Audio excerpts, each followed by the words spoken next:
don't ever allow over $850,000 to be spent on culling deer on northern Vancouver Island using AR-15s with foreigners.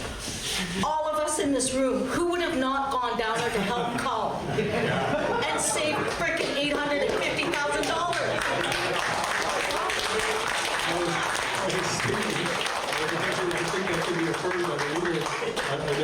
Yeah, so there's a few things on that. One is they cross-species killed. They used a helicopter.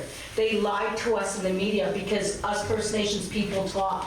A lot of that meat was supposed to go to the First Nations. They got hamburgered. They tried saying in the Vancouver Sun, oh, maybe there was 2 or 3 shots in the deer. No, they got hamburgered. You know, like it was a hot mess. I can't believe the amount of the waste and the spending on that.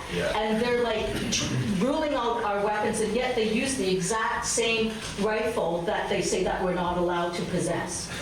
Like, blows my mind. So I'd like to see that OIC definitely as soon as you can, if we can get that reversed.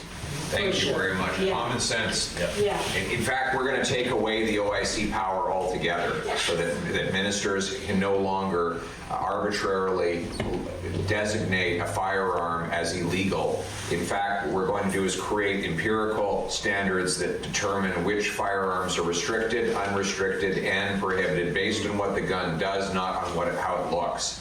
Then we're going to embed that in the law, and that law will be frozen and crystallized so that when you buy a firearm, you don't risk that the next day some political pollster or propagandist is going to tell the minister that it would be good politics to ban such and such firearm because it looks scary.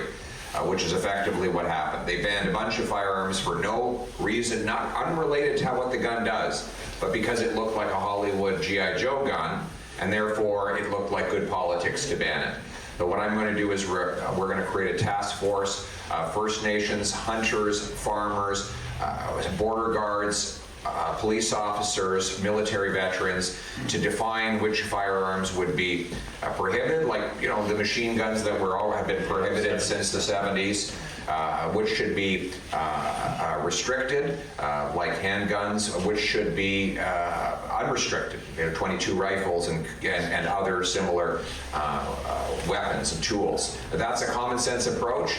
We're going to put it in the law, so you don't have to worry about an OIC coming along to confiscate your value and turn your property into a worthless piece of government confiscated machinery. That's what they've done, and they turned honest people into criminals while allowing criminals to run rampant in our street.